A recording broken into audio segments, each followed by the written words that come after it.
네, 두 분과 함께합니다. 정치 철학자 김만권 박사 모셨고요. 어서 오세요. 예, 안녕하십니까? 시사인의 김은지 기자 모셨습니다. 어서 오세요. 네, 안녕하세요. 두 분 오시는데 비 내리던가요? 네, 좀 오더라고요. 예, 좀 저도 나올 때 좀 비가 왔습니다. 올여름 이상하게 비가 많아요, 그죠? 가을비 같은 느낌이 가을비, 했어요. 예. 오, 벌써 가을비. 네, 날씨가 워낙 이제 좀 일교차가 크다 보니까 예, 아침에는 상당히 쌀쌀해졌어요. 예. 그럼 이제 그 레인코트 입고 기도 올리고 그렇게 다녀야 되는 건가요? 우울한 눈빛으로. 가을의 낭만이 예, 있으시군요. 기승 반드시 올려야 됩니다. 가을 타는 남자인데 왜 그랬어요? 근데 진짜로 절기가 기가 막히게 많네. 말복지나니까 더위가 확 누그러지잖아요. 네, 기가 조상의 막히게. 위대함을 느꼈습니다. 그러니까. 그리고 정말 놀라운 건 이렇게 뭐 계절이 하루 만에 오는 것 같아요. 아니 엊그저께 아침 진짜 춥더라니까. 예. 창문 열어놓고 자다가. 아무튼 환절기에 이제 접어들었어요. 두 분 건강 관리 잘하시기 바라고. 자, 조금 전에 저희가 3부에서 국민의힘 상황 관련해서 두 의원 차례로 인터뷰를 했는데 입장차가 상당히 크더라고요. 인터뷰 진행하면서도 느꼈는데 바로 좀 이 이야기를 좀 해봐야 될 것 같은데. 우리는 이제 불거진 현안을 그러니까 하나하나 미시적으로 좀 따라갈 게 아니라 큰 틀에서 좀 이야기를 해야 되는 거 아니겠습니까? 아무튼 법원이 가처분 신청을 사실상 이준석 대표가 낸 가처분 신청을 거의 다 받아들였다. 이렇게 정리를 해도 될 것 같은데. 그러니까 그 전에 사실은 이제 어떤 전망이 있었냐면 지금까지 법원은 웬만하면 정당 운영에 대해서는 이러쿵저러쿵 하지 않았기 때문에 기각이 될 거다라고 전망을 했지만 정반대로 나왔거든요. 자, 그럼 여기서 우리는 한번 좀 큰 질문을 드려야 되는 거죠. 정당 운영의 자율성이라고 하는 것은 어디까지이냐. 그리고 그 자율성에도 불구하고 법원은 왜 이런 결정을 내렸는가. 결국 이거 다시 자율성 문제로 들어가는 거니까. 우리 정치 철학자께서 정당 운영의 자율성 어떻게 정리를 해야 되는 겁니까? 사실 이게 우리나라 같은 경우에는 정당에 관한 헌법 조항도 있고 그리고 심지어 정당법도 있는데 많은 국가에서는 정당에 관한 어떤 그런 내용들이 헌법의 규정에 아예 없거나 그리고 정당법조차 없는 경우도 상당히 많습니다. 아니, 정당법이 없다고요? 예. 그래서 이게 많은 분들이 잘 모르시는데요. 이게 실제로는 이게 일종의 서구 사회 같은 경우에서는 정당이 어떤 사적 결사체로 여겨지는 경우가 많습니다. 그래서 국가에서 보조금을 받는다든지 그런 거 없이 자기들이 스스로 이제 다 돈을 채워 넣어야 되고요. 만들고 싶으면 하세요. 예, 그렇게 그렇죠. 운영하고. 그런데 우리나라 같은 경우에는 이제 헌법 조항도 있고 그리고 헌법에서 사실은 어떤 공적 자금을 대여라고 하는 공적 자금을 지원하는 부분도 규정이 좀 되어 있고 국고 보조금이나 예, 국고 보조금 같은 것들이 나가고 그리고 실제로 이제 또 정당법도 존재하고 그런데 정당법이 생겨난 맥락을 보면 박정희 시대 때 정당 규제하려고 생겨난 법이긴 한데요. 예, 그래서 이제 어쨌든 우리가 맥락적으로 보면 이제 정당 같은 경우를 우리가 이제 정당의 내부 결정이나 어떤 그런 것들은 어떤 사적 단체의 자치 문제라고 생각을 해서 국가나 법원이 이렇게 될 수 있으면 최대한 개입을 하지 않는 것이 원칙적인 것이 맞는데요. 근데 우리나라 같은 경우에는 헌법 규정이 실제로 존재하고 그리고 실제로 정당이 민주적이지 않으면 정당을 해산할 수 있다는 그 조항까지 이제 어떻게 보면 헌법이 존재하고 있고 헌법에 규정되어 있는 정치는 민주적으로 운영돼야 된다 이건 예, 그렇습니다. 예. 실제로 이제 헌법 조항의 8조에 이게 다 들어가 있는데요. 정당은 이렇게 자발적 결사체지만 민주적으로 운영이 돼야 된다라는 그 부분이 규정이 되어 있고요. 그리고 실제로 민주적 기본 질서에 위배되었을 때 정당 해산이 가능하다는 식의 이제 파랑 4조에 이제 그 이야기가 또 들어가 있습니다. 그래서 8조 사항이네요. 8조 사항. 예, 8조 사항이 그 내용이 들어가 있는데 저 같은 경우는 저도 그래서 원칙적으로는 정치학 배운 사람들은 대부분 다 여기에 대해서 관여 안 하는 게 원칙이라고 저는 생각을 하는 부분이 있는데 이번 결정 같은 경우는 그 결정문을 사실은 읽어보면 그 판사님이 논리적으로 틀린 이야기를 한 게 하나도 없어요. 그러면 여기서 그러니까 민주적 운영이라고 하는 것은 운영의 결과가 아니라 운영의 과정. 특히나 이제 절차적 정당성 문제라고 봐야 되는 건데 국민의힘에서는 우리는 절차 다 지켰다. 이게 국민의힘 어떤 비대위나 이쪽의 주장 아니었습니까? 그게 아니라는 거잖아요. 아니, 실제로 판사님도 뭐라고 이야기하고 있냐면 여기서 절차상의 하자는 별로 안 보인다. 그리고 심대한 위반은 없다. 근데 실체적 내용을 보면 이게 민주적인 결정이 아니다라고 이야기를 하고 있어요. 오. 그래서 이게 실제로 그게 왜 민주적이 아닌가에 대해서 이제 당대표와 그리고 다른 기구의 대표성 문제 그리고 또 가장 근본적인 건 여기서 비상 상황이라고 이야기를 하고 있는데 이런 비상 상황이 자기가 봤을 때는 이제 그 자기가 보고 국민적 상식적으로 봤을 때는 그런 것들이 아예 없었다는 거죠. 그리고 장은 그거 없이도 잘 유지가 되고 있는데 그걸 아예 당대표를 쫓아내기 위해서 좀 만들어진 어떤 상황이고 그리고 그런 만들어진 상황에서 이런 결정을 하게 되면 실제로 지금 당대표가 어떻게 보면 거리 상황도 아니고 그 잠시 당대표 직무가 정지되어 있는 상황인데 그렇게 되면 당대표가 돌아왔을 때 어떤 자기 지위를 권리를 찾는 데 있어서 상당히 심대한 문제가 있으니까 일단 이렇게 비상대책위원회 위원장의 직무를 정지한다라고 했는데 그 내용을 하나하나 뜯어보면 그 내용의 그 결정의 그 당내 결정의 민주성에 관한 이야기들을 그게 민주적인가 아닌가 그리고 실제로 이 결정이 민주적인가 아닌가를 법원이 살펴볼 수 있는가 아닌가를 헌법을 인용하고 그리고 또 정당법을 인용하고 당헌을 인용하고 판례를 인용해서 정확하게 어쨌든 지금 있는 법 체계 내에서 이걸 할 수 있다는 걸 명확하게 명시하면서 판단을 하고 있어서 어떤 논리적으로 반박할 부분이 저도 결정을 읽어보니까 별로 없다라는 생각이 좀 들었습니다. 예. 김문지 기자는 어떻게 평가했어요? 네, 그 결정문에 대한 말씀이신 건데요. 그러니까 절차적인 부분에 있어서는 특별히 하자를 지적하지 않았다는 말씀이 맞긴 맞는데요. 이제 그럼에도 불구하고 사실상 절차에 대한 지적을 하고 있습니다. 그러니까 우리가 중국이나 북한과 같은 권위주의 국가 혹은 북한은 그 이상의 독재 국가라고 하죠. 그 안에서도 절차를 지켜서 어떤 투표를 한다라고 이야기하잖아요. 그럼에도 불구하고 우리가 그것이 민주적인 절차를 제대로 거쳐가지고는 민주주의 국가다라고 이야기하지 않고 있기 때문에 지금의 상황이라고 하는 것은 그러니까 특히나 이제 비대위로 가기 위해서 억지로 비상 상황을 만들었다라고 하는 그 절차가 아무리 전화 ARS를 제대로 받고 사람들이 그 어떤 3분의 2 이상을 만족했다 예를 들어서 했다고 하더라도 그 자체가 문제이기 때문에 이거는 절차적으로도 문제가 있다라는 취지의 지적을 하고 있는 거거든요. 이제 그렇기 때문에 그 이번에 그 결정문 내용에서 굉장히 국민의힘에서는 아픈 이야기들이 많다라고 볼 수밖에 없고요. 특히나 억지로 비상 상황을 가기 위해서 비대위를 만들었다는 이야기는 이준석 대표가 했던 이야기였던 것인데요. 이걸 그대로 받아들여줬다라고 하는 것이 주는 메시지가 뭔지를 좀 특히나 이제 국민의힘에서 엄중하게 해석을 해야 되는데 지금 비대위의 비대위를 다시 만들겠다고 하고 있잖아요. 그렇죠. 사실상 그 옛날에 유행했던 유상무 상무상 이런 느낌이거든요. 이게 세대 나온다 세대. 예. 아주 어린 시절이었습니다. 예, 이거 알아듣지 못하시는 MZ 세대라면 옛날에 개그 콘서트를 참고하시면 됩니다. 어린 시절이었던 걸 강조하네. 예. 그러니까 굉장히 비대위는 도통 뭔가 말장난이잖아요, 사실. 지금 이 법원의 결정에 대해서 따르지 않고 일부 조항을 바꿔서 다시금 비대위를 만들겠다라고 하는 것인데 아마 다시 이준석 대표가 가처분을 건다면 또다시 문제가 될 가능성이 있다라고 보입니다. 또 건다는 거 아니에요? 이렇게 네, 그렇죠. 가면? 지금 이렇게 가면 계속 건다는 이야기를 하고 있고 그런데 정말 저는 또 황당한 게 뭐냐면 사실 법원의 결정문 자체를 읽어보면 비상 상황이 없다라는 거거든요. 그리고 그게 없는 이유를 사실은 자세하게 설명을 해줬는데 저는 이걸 설명해줘서 오히려 더 문제가 생겼다는 생각이 드는 게 그러면 이게 비상 상황이 아니라니까 우리가 거기에 맞춰서 비상 상황을 만들겠다라는 이야기를 지금 국힘이 하고 있는 건데요. 당원 개정하겠다는 거죠. 예, 그렇게 맞춰서 개정하겠다라는 건데 그냥 당원이 그렇게 어렵게 개정하지 마시고 그냥 이준석은 대표를 할 수 없다라고 개정을 하는 게 차라리 낫지 않나라는 생각이 들 정도로 엉뚱한 발상이 아닌가라는 생각이 듭니다. 예. 그래요. 알겠습니다. 아무튼 그러면 정당 운영은 웬만하면 개입 안 하는 게 원칙이긴 한데. 네, 맞습니다. 그게 아닐 경우 그러면 결국은 정당 운영의 가반 기조는 역시 민주성과 함께 자주성 그리고 자결성 이런 거라고 이제 봐야 되는 건데 그러면 그것을 관통하는 것은 정당 구성원들이 얼마만큼 공유하는 원칙에 입각해서 정당을 운영하는 것 결국 이 문제라고 봐야 되는 거잖아요. 이게 깨졌다라고 봐야 되는 거 아니에요? 지금 국민의힘 같은 경우는?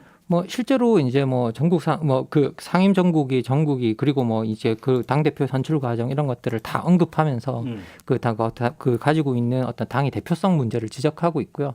그리고 실제로 어떻게 보면 모든 당원들이 다 거의 다 참여해서 선출한 당 대표를 이런 방식으로 내모는 것에 대해서는 잘못됐다. 그것이 어떻게 보면 민주적 결정에 있어서의 실체적 문제로 잘못되어 있다라는 부분을 명확하게 지적해 놓고 있습니다. 대표성 문제에서. 그래서 이 부분은 저도 맞다라는 생각이 들고요. 그리고 이제 어떻게 보면 그 제일 중요한 부분은 이거였던 것 같습니다. 사실 이게 없는 상황을 만들어서까지 이렇게 하는 건 정말 잘못된 거다. 그리고 이런 것까지는 우리가 법원이 허용할 수 없다라는 것들을 아니, 바로 그 지점에서 정당 운영을 법원으로 갖고 간 자체가 사실은 좀 그 문제가 있는 건데 그러면 그 전 단계에 대한 복귀가 필요한 건데 아니 정당은 정치하는 곳이잖아요. 그렇죠. 그러니까 네. 정치로 풀지 못했다는 데서부터 문제를 삼아야 되는 거 아닙니까? 사실 가장 부끄러워야 될 지점은 거기라고 그렇죠. 생각을 하고요. 그리고 이 문제 해결도 결국 정치로 돌아가야 되는 것인데 다시금 또 법원으로 어떤 소위 꼼수 개정을 해서 하겠다라고 하는 것이 또 다른 불행을 분명히 맞이할 거다라는 건 너무 빤히 보이는 결론이라는 거죠. 네. 그 부분에 대해서 저희가 좀 더 이야기해야 된다는 생각이 많이 들고요. 네. 결국은 이 과정에서 그러니까 이 문제가 왜 생겼느냐라는 것부터 다시 좀 짚어봐야 될 텐데요. 그러니까 이준석 대표의 징계라는 문제가 있었고 그 징계에서도 직무대행으로 지금 체제를 전환해서 당이 돌아가고 있던 상황에 우리 모두 알고 있지 않습니까? 그 문제의 문자 메시지. 네, 그 그렇죠. 이준석 대표가 말을 하는 체리따봉이라고 하는 문자 메시지가 나오면서부터 갑자기 최고위원들이 사퇴를 하기 시작하고 비대위로 가야 된다라고 하는 진단들로서부터 이 상황이 지금 한 달 내내 지속되었던 것들인데요.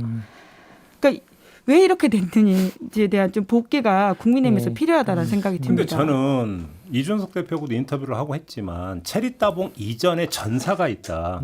사실은 더 거슬러 올라가야 될 것 같다라고 보는 게 그러니까 문제의 본질은 간단하게 얘기하면 윤석열 대통령이 이준석 대표를 어떻게 봤느냐. 사실은 이게 문제의 근원은 여기에 있는 거잖아요. 뭐 이거저거 다 그러니까 떠나서 그러면 두 사람의 관계를 보면 이준석 대표가 뭐 저희 인터뷰를 통해서 여러 인터뷰에서 했던 얘기를 종합을 하면 이미 대선 과정에서부터 엇나가기 시작했고 두 사람의 관계가 그랬다는 거 아닙니까? 그래서 이 XX 저 XX까지 나왔다라는 거잖아요. 근데 저는 거기서 제일 이해가 안 되고 뭐 의아했던 게 6월인가요? 두 사람이 만났잖아요. 만난 사실은 확인을 했거든요. 이준석 대표가. 아니 윤석열 대통령 평소 화통하고 할 얘기 다 한다면서요. 근데 왜 그 자리에서 근데 얘기를 안 했다는 거 아닙니까? 이준석 대표 이야기라면. 그러면 풀 수 있는 기회가 있었는데 왜 그걸 안 풀었을까? 그러면 화통하고 형님 스타일이고 뭐 하다라는 것은 세간은 뭔가 좀 잘못 알려진 건가? 아니면 윤석열 대통령이 볼 때 이준석 대표는 그렇게 관계를 회복할 선을 이미 넘었다고 판단하는 건가? 이거부터까지 좀 점검이 되는 게 아닌가 싶은 생각이 좀 들더라고요, 개인적으로. 그렇죠. 근데 이 문제의 모든 근원은 결국 윤석열 대통령과 이준석 대표 사이의 갈등입니다. 그런데 제가 김종배 진행자와 혹은 김만권 박사님과 사이가 안 좋다고 해서 그 사람을 그 자리에서 물러나게 강제로 만든다는 건 또 다른 힘이거든요. 그거는 다른 차원의 문제로 넘어갔다라고 좀 봐야 되는 게 있기 때문에 이렇게까지 권력이 당무에 개입하는 모양새로서 이를 끌고 가가지고는 법원에 가서 당의 일에 대한 이야기까지도 들어야 되는지에 대해서는 좀 다른 차원의 문제점을 지적할 수도 있는 부분이라고 보긴 합니다. 예, 뭐 일단 김종배 그 평론가님과 제가 사이가 나쁘지 않고요. 저와라고 예를 들었습니다. 이간질인가요? 이간질. 제 핵관인가요? 누구 핵관으로 할까요? 김핵관 누구든 해도 김핵관. 피핵관, PD 핵심 관계자 아니야 혹시? 네, 박핵관도 있습니다. 박사 핵심 관계자. 그러네요. 근데 이제 저 같은 경우는 이렇게 보면 어쨌든 그 윤 대통령과 그리고 이준석 대표 간의 관계에서 보면 그 관계를 실제로 이제 유지하고 세팅할 수 있는 힘이 누구에게 있는가? 이제 그걸 우리가 들여다본다고 한다면 저는 윤 대통령한테 있는 게 아닌가라는 생각이 들어요. 그래서 기본적으로는 어쨌든 이준석 대표가 뭐 어째 힘이 없거나 뭐 좌지우지되거나 그렇다는 건 아니지만 결정적으로 이 두 관계가 어쨌든 유지되고 관리되고 앞으로 잘 갈 수 있는 그 핵심적인 키는 이준석 대표보다는 어떤 윤석열 대통령이 지고 있다고 생각하기 때문에 그 문제를 좀 이제 그 대통령 스스로가 나서서 풀어야 되는 문제였고 그리고 사실 중간에 이 이게 또 이슈로 완전히 불거져 버린 사건은 사실 문자 유출 사건 때문이었잖아요.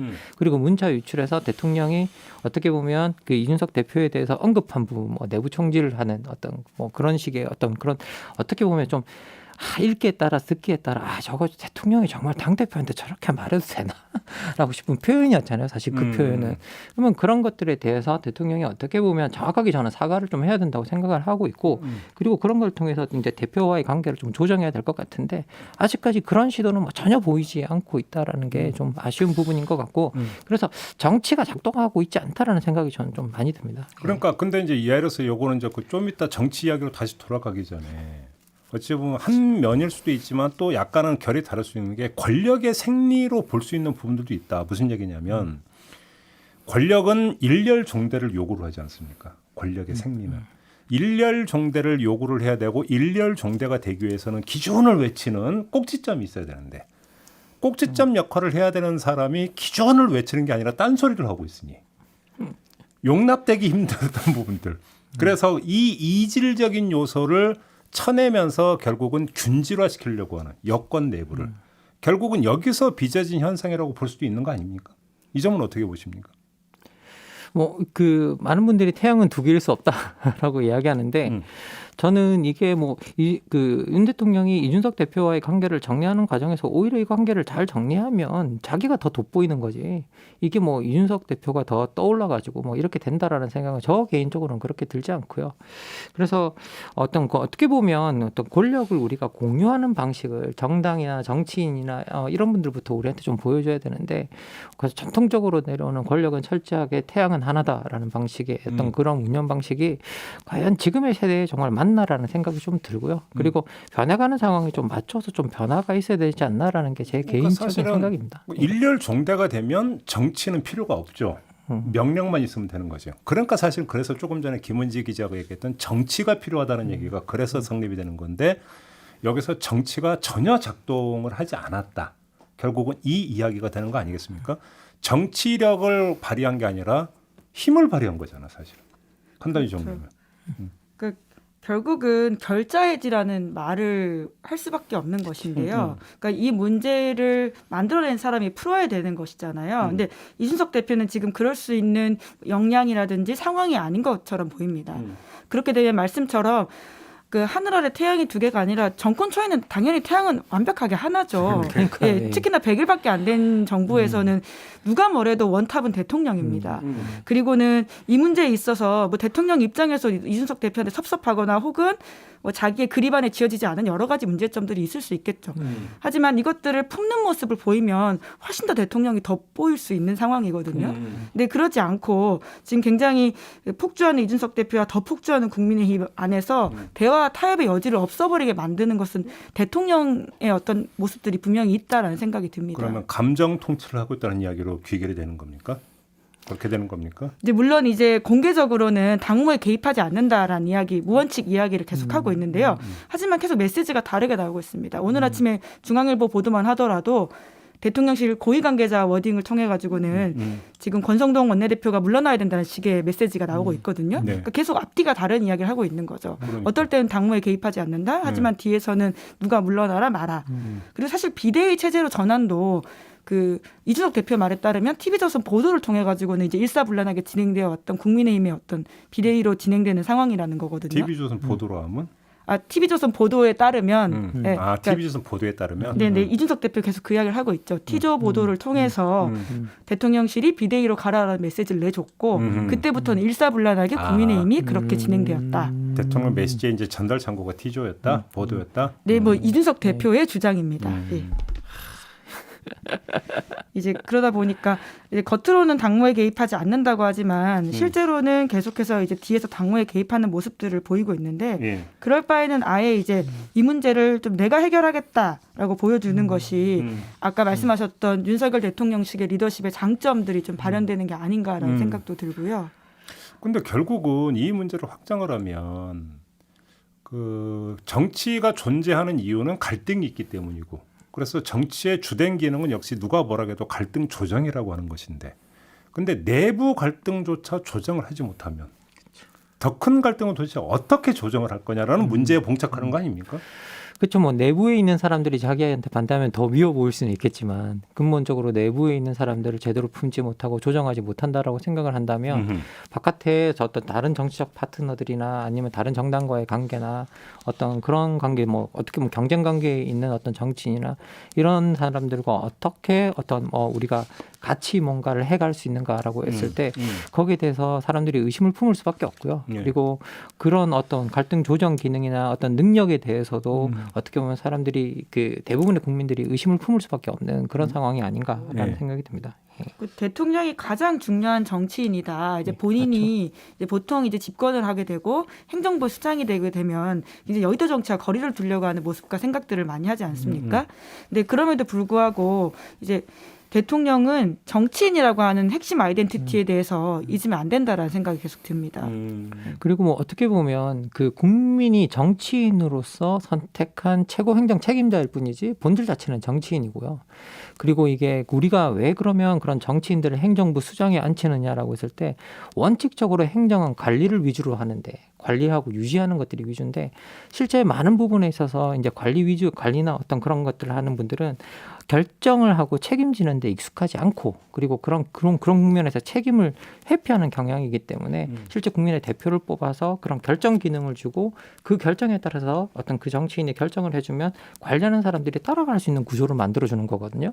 그래서 원래 행정부 수장으로서의 대통령의 기능은 정치인으로서의 결정 기능이다라는 부분을 잊지 않았으면 하는 부분이 있습니다. 근데 저희가 지금 되게 이제 고상하게 이야기를 하고 있는데 저 이제 또 적나라하게 얘기를 하면 저는 계속 잔영에 남아 있는 게 대선 과정에서 TV 토론을 여러 번 했잖아요. TV 토론 과정에서 이제 상대 후보가 뭔가 공격을 했을 때 여러 번 감정적 대응을 한 적이 있었어요. 윤석열 당시 후보가 기억 여러분들 하시겠지만 저는 그 장면을 보면서 아직 정치적 훈련이 덜 돼서 그러니까 뭔가 어떤 이거 표정을 짓거나 제스처를 하거나 대중 앞에서 하는 것들이 아직 훈련이 덜 돼서 몸에 익지 않아서 그냥 그 정도로 생각하고 넘어가려고 했는데 그 체리 따봉 문자 내용이나 이런 것들을 보면은 대통령이 뭔가 운영을 하는 데 있어서 이른바 감정적 경직성이 작동하고 있는 거 아니냐라는 생각을 할 수밖에 없거든요, 사실은. 그것이 오히려 정치력을 발휘할 수 있는 여지를 더 없애는 부분이 있다고 보아야 되는 거 아닌가요? 어떻게 보십니까? 두 분 생각은? 그러니까 여러 차례 저희들이 말씀드린 바가 있는데 윤 대통령은 검사 생활을 아주 오래 했잖아요. 이제 검사의 세계관이라고 하는 것은 사실 이제 피의자와 피의자가 될 사람이라고 볼 수 있는 상황인 거죠. 선악구도로 보죠. 선악구도. 예, 그러니까 피아죠. 그러니까 선악. 근데 정치는 그렇게 사고해서는 절대 풀리지 않는 문제이거든요. 그렇죠. 이제 그 부분에 있어서의 빨리 세계관 전환들이 필요한데. 야, 그게 쉽지가 않을 텐데 근데. 근데 지금도 사실 그런 모습들을 보고 있는 게 아닌가라고 하는데요. 무너뜨 전무 아니면 전부라고 하는 상황에서 이준석 대표와 지금 싸우고 있는 모습이 사실은 국민의힘 전체를 파괴시키고 혹은 정부 전체의 작동 기능을 마비시킨다라는 지점들이 있는 거죠. 그러니까 거기서 나오는 이제 행동 방식이라고 하는 게 설득, 타협 이런 게 아니라 징치. 너는 잘못했어. 그러니까 너는 잘못된 행동을 했고 잘못된 사람이니까 너는 벌을 받아야 돼. 이렇게 접근해 들어가면 여기서는 정치는 존립 기본이 없어지는 거죠. 정치가 성립될 여지가 없어지는 거 아닙니까? 그렇죠. 기본적으로 우리가 정치라는 건 타협과 합의와 설득인데 그 기능 자체가 빠져나가고 사실은 알고 보면 일종의 처벌 기능이 작동하고 있다라는 좀 생각이 들고요. 그래서 아까 뭐 우리 그 윤 대통령의 원래 스타일 자체가 화통하다는데 왜 이렇게 작동하지 않느냐라고 이제 그렇게 또 질문을 하셨는데 사실 이렇게 지금까지 패턴을 보면 자기하고 친한 사람한테만 화통한 것 같아요. 그러니까 주로 이야기 들었는데 내 편 안에서 작동하는 형님 리더십이라는 게 있고 그 바깥에서는 굉장히 좀 다르게 보이는 게 삶에서도 꽤 드러나는 게 있습니다. 그래서 이게 자기하고 친한 사람한테 되게 화통한데 자기랑 좀 안 친한 정치인이나 아니면 그리고 좀 어떻게 보면 자기 적대적인 어떤 대립각을 세운다거나 그런 거에 대해서는 사실은 관용이 거의 없거나 아니면 뭐 품거나 이런 포용력이 자체가 좀 떨어지는 건 아닌가. 그런데 근본적으로 정치라는 것들은 언제나 경쟁자들이 존재하고 그 경쟁자들은 사실은 내부에 있을 수밖에 없고요. 그래서 실제 당내 경쟁이라는 말이 있고 그리고 당내 경쟁을 통해서 대표들이 선출되고 그리고 뭐 대통령 후보도 선출되고 하기 때문에 그 경쟁이라는 것 자체가 사실은 일상적이다라는 것들 그리고 그 경쟁하는 관계 속에서 우리가 그것들을 조정해내는 게 정치의 기능인데 그 기능을 아직은 습득하지 못하신 게 아닌가라는 생각이 저 개인적으로는 막 듭니다. 예. 그러니까 정치의 논리가 작동돼야 될 때 힘의 논리가 작동을 하고 있고 그래서 조정과 타협을 해야 될 때 징치를 하려고 해버리면 얼어붙어 버리는 거죠. 얼어붙어 버린다 이렇게 정리를 좀 해야 될 것 같고요. 우리가 이제 법원 판단을 했기 때문에 다시 처음으로 돌아가 좀 정리가 필요한데 결국은 이것은 누가 그 법원으로 달려갖고 뭐 했고를 떠나서 큰 틀에서 보면은 정치가 풀어야 될 문제를 사법에 의존한 이른바 정치의 사법화라고 하는 한 양상이라고 봐야 되는 거잖아요. 이거는 대한민국 정당사나 정치사에도 결코 바람직한 일은 아니지 않습니까? 뭐 결코 바람직하지 않고요. 그리고 사실 결정문을 읽어보시면 전 정치인들이 이 결정문을 한번 읽어보시면 좋겠습니다. 정말 처음부터 끝까지 야단 맞는 기분이에요. 예, 야단 맞는 기분이에요. 왜? 하나도 잘한 게 없고 제대로 한 게 없고 여기 과정에서 그 합의한 게 없고 조정한 것도 없고 그리고 거기서 상황을 일부러 만들어내가지고 좀 쫓아내는 음모나 꾸미고 있다라는 이야기를 정말 논리적으로 하고 있는 그 결정문이거든요.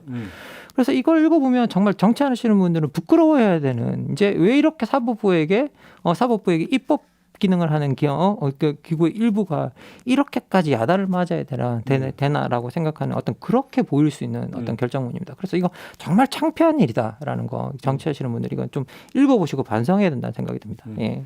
근데 이제 문제는 더 큰 정치 실종을 우리가 목격해야 되는 상황에 마주했다라고 하는 거죠. 그러니까 이렇게까지 법원의 결정이 나왔음에도 불구하고 지금 나오는 해법이라고 하는 것은 다시 비대위를 꾸리겠다라고 하는 것이잖아요. 그러니까 아니 그거는 근데 칼의 논리상 어쩔 수가 없는 거 아니에요. 일단 칼을 뺐는데 어떻게 다시 집어넣습니까? 고구마라도 깎아먹고 넣어야지. 그러니까 이게 칼싸움이 아니라는 걸 인지해야 되는 것이죠. 예, 아까도 말씀드렸지만, 그러니까 수사기관에 이미 수사는 진행되고 있고요. 이준석 대표에 관련돼 있는 수사기관 판단이 아직 나오지 않았습니다. 그래서 그러한 징치에 대한 문제들은 이미 그 역할을 해주는 사람들이 있거든요.